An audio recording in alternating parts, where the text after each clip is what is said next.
Hola, ¿qué tal, damas y caballeros? Sean bienvenidos al canal. El día de hoy les voy a enseñar a hacer este bonito cuadro. Este bonito cuadro es básicamente un análisis de tendencias. ¿Qué es lo que estamos haciendo aquí? Estamos poniendo de manera horizontal las fechas y también el acumulado o la suma de todas nuestras ventas en unidades de cada tipo de producto, o en este caso me parece que es categoría, ¿vale? Queremos analizar cuál ha sido el promedio de las ventas de las unidades en los últimos 12 días. Esto como para tener un análisis un poquito más fresco o un dato un poco más fresco. Si es que tus ventas son aleatorias o si es que tus ventas son um, un poquito impredecibles, para que lo tengas un poco más certero, ¿vale? Quédate conmigo hasta el final, te voy a enseñar a hacer esto desde cero, con 3 funciones súper sencillas. Y pues nada, vamos a darle.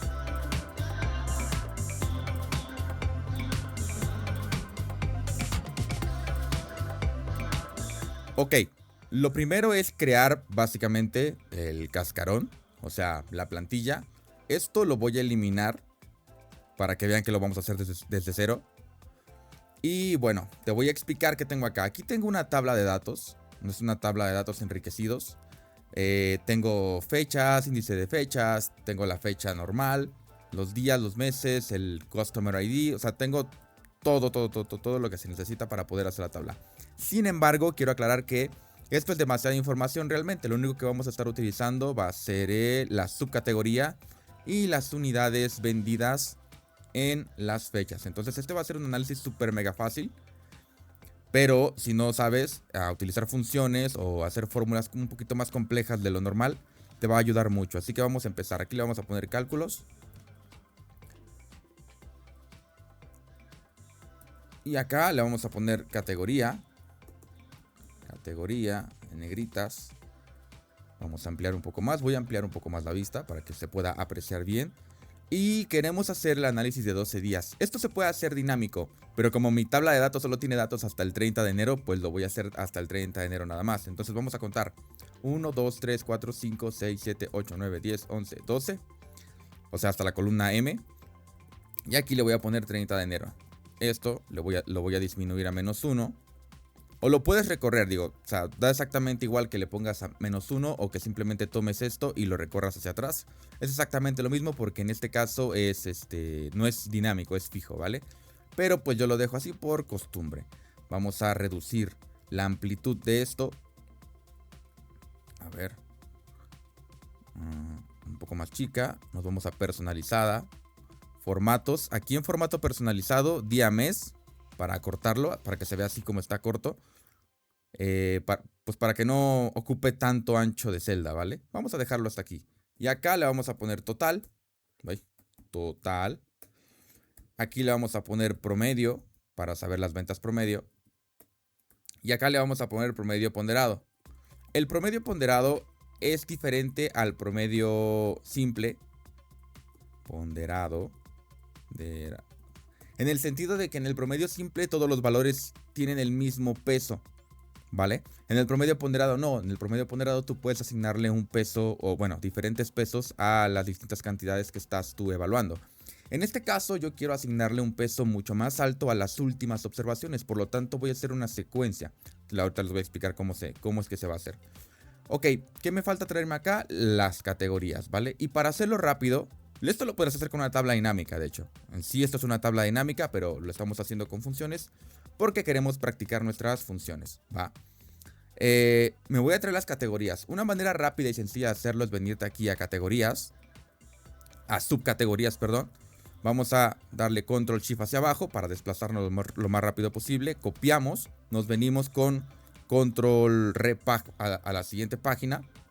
Y aquí vamos a pegar los valores, pero los vamos a pegar como texto simple. Al o vv para texto simple. Y ahora vamos a eliminar duplicados. Al o d. No, mentira, es al d. Ay, Dios mío. Es al d q. ¿Vale?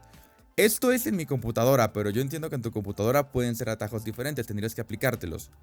Perdón, tendrías que aprendértelos para que los puedas utilizar. Si no sabes atajos, entonces para eliminar duplicados sería venirte aquí, seleccionas todo, te vas a datos. Y vamos a quitar duplicados. Y continuar con la selección actual.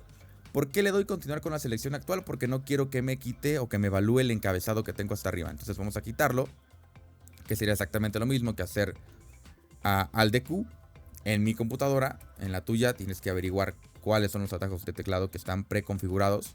Este de acá vamos a ajustarlo para que se vea bien. Listo, vamos a ocultar las opciones. Vamos a poner en negritas todo. Vamos a ponerle un color azul, un color blanco para que se vea mucho mejor. Estos de acá los vamos a poner en un color diferente porque es lo que estamos evaluando. Y listo, creo que se ve bien. Vamos a poner acá y vamos a vistas y quitamos líneas de cuadrícula para que no nos esté estorbando. Entonces ya tenemos la carátula, ¿no? Ya tenemos la plantilla. Ahora, ¿qué vamos a hacer? Vamos a hacer una función de sumar sin conjunto.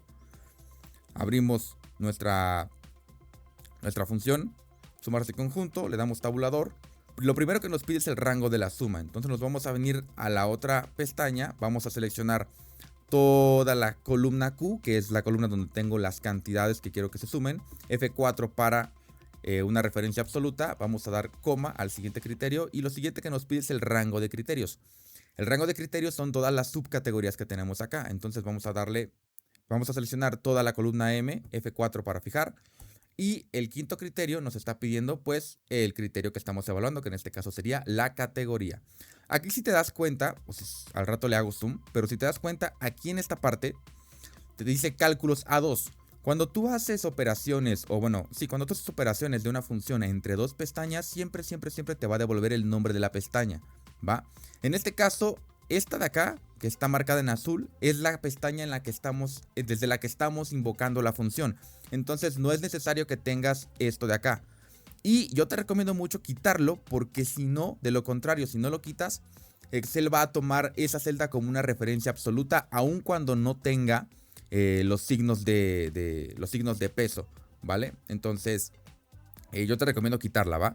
Vamos a coma, vamos al siguiente criterio, que son las fechas. Yo quiero que sumar sin conjunto me opere con dos criterios, con el criterio de la categoría, pero también con el criterio de la fecha. Entonces nos vamos a ir otra vez a data. Vamos a buscar las fechas, que es esta columna B, donde dice date. Seleccionamos, marcamos como referencia absoluta. Ponemos coma y nos regresamos a nuestra pestaña de cálculo y seleccionamos el criterio de acá. Aquí lo mismo, esta parte que dice cálculo está de más, hay que quitarla, ¿va? Ahora, si yo quiero que la función sea dinámica, o sea, yo quiero que al momento de arrastrar todo esto me sume correctamente, yo tengo que revisar dos cosas. La primera es que tengo que fijar la columna A en el criterio A2. ¿Por qué? Porque no me interesa que se mueva de columna, pero sí me interesa que se mueva de fila, ¿vale? Y en el criterio B1 no me interesa que se mueva la fila, pero sí que se muevan las columnas. Entonces vamos a fijar la fila, pero las columnas no. Vamos a darle enter y vamos a copiar y pegar en todo nuestro rango. Y voilà, ya tenemos aquí. Entonces, la intersección de la D con el 3 en D3 es la suma de todo lo que se vendió el 21 de enero en la categoría Watches. Y así sucesivamente, ¿vale? Entonces está súper sencillo. Ahora sí, vamos a pasar a la función que nos tiene aquí. Vamos a sumar, vamos a aplicar una función de suma. Vale. Vamos a aplicar una función de promedio.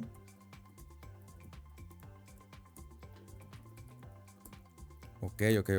Con Control Shift 1 para cambiar el formato. Y aquí en promedio ponderado vamos a hacer una función que... una fórmula. Esta sí es una fórmula porque son varias funciones anidadas, ¿va? Vamos a abrir igual. Vamos a hacer un promedio ponderado, ¿vale? El promedio ponderado es súper sencillo de hacer siempre y cuando entiendas el concepto. El promedio ponderado lo que hace es promediar siempre, pero dándole o asignándole más pesos a las últimas observaciones. Pueden ser a las primeras, pueden ser a las últimas. Esta fórmula que te voy a enseñar asigna mayor peso a las últimas observaciones. En este caso, como tenemos 12 observaciones, me va a crear una secuencia de 1 al 12 y luego voy a aplicar suma producto a esas dos matrices. Entonces, con suma producto voy a pasar la primera matriz que quiero multiplicar. Lo que hace suma producto es multiplicar esta matriz por una segunda matriz, ¿va? Entonces voy a fijar, esto no lo voy a fijar, lo voy a dejar dinámico porque lo quiero arrastrar. La segunda matriz va a ser una secuencia, ¿vale? De una fila, porque solo tenemos una fila, y la columna voy a utilizar una función que se llama contar a. Se llama contar a, no se llama contar a, se llama contar a. Y le voy a pasar también esta matriz. Cerramos. Y lo que va a hacer es que me va a crear esta primera función. Perdón, vamos a cerrar secuencias, vamos a cerrar suma producto. Me va a crear una multiplicación de matrices. Me va a multiplicar esta matriz que tengo acá del 6 al 0 por una segunda matriz que va del 1 al 12. Les voy a explicar aquí cómo funciona la función secuencia. Les pongo una columna y aquí en contar a, con contar a le paso esta matriz de acá y me va a crear una matriz del 1 al 12. Me faltó ahí cerrar, ¿ves? Del 1 al 12. Si tu rango es más amplio, pues te va a crear una función del 1 al 13, del 1 al 14, del 1 al 6, pero siempre te va a crear una secuencia del 1 hasta X número que tú tengas. Y luego va a multiplicar esos números que van a ser nuestros pesos por las cantidades que tenemos nosotros. Ahora lo que queremos hacer es normalizar el promedio. ¿Cómo vamos a normalizar el promedio? Es muy sencillo. Vamos a dividir este resultado entre la suma de nuestra secuencia. Justamente vamos a volver a abrir otra vez la secuencia, coma, no, mentira, contar a,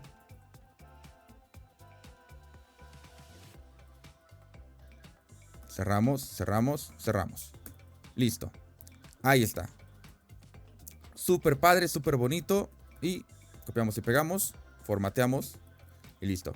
Si te das cuenta, hay una diferencia muy importante entre el promedio simple y el promedio ponderado. Como te lo expliqué casi al principio del video, el promedio simple le va a dar peso, o sea, un peso igual a todas las observaciones. Pero aquí hay un dato muy importante, voy a hacer un poco de zoom para que se pueda notar. Esta categoría de televisión, por ejemplo, al principio, hace 11 días, 10 días, venía vendiendo muy bien. Sin embargo, en los últimos días se ha caído fuertemente. El promedio simple te dice que se venden 3.67 piezas diarias, lo cual en las últimas semanas, en los últimos días ya no ha sido correcto, ya no ha sido bien. Entonces, ¿qué te dice? Esto, si lo redondearas, tú tendrías que prevenirte o prever que vas a vender alrededor de 4 unidades al día, porque era lo que estabas vendiendo aquí. ¿Ves? Hasta acá dices, ok, con 4 unidades yo puedo sobrevivir. Pero si te das cuenta, en la parte de acá ya no ha sucedido lo mismo. ¿Por qué? No lo sé. Cambiaron promociones, cambiaron estrategia, no sabemos. El promedio ponderado lo que te va a decir es que siempre le voy a dar más peso a las últimas observaciones. Entonces, como en las últimas observaciones hay un 4, pero también hay muchos ceros, hay muchos vacíos, te voy a bajar tu nivel de promedio. Te lo voy a poner en 2.74. Entonces, esto lo redondeamos a 3 o lo enterizamos a 3 y sería un dato un poquito más fiable que el primer dato que te da. Obviamente aquí en este ejercicio no tengo números demasiado grandes como para que se pueda observar una diferencia significativa, pero cuando tú evalúas de manera semanal o de manera mensual, te puedes dar cuenta cuáles son los meses o cuáles son las semanas en las que se comporta, sube o se cae la demanda. Entonces, esto te sirve para analizar ese tipo de cuestiones, ¿va? Espero que el video te haya gustado y que hayas aprendido a utilizar la función suma producto con la función secuencia y contar a, que son funciones bastante indispensables para este tipo de ejercicios. Déjame un comentario si te gustó y si no te gustó, también déjame un comentario. Y suscríbete y nos estamos viendo en otro video.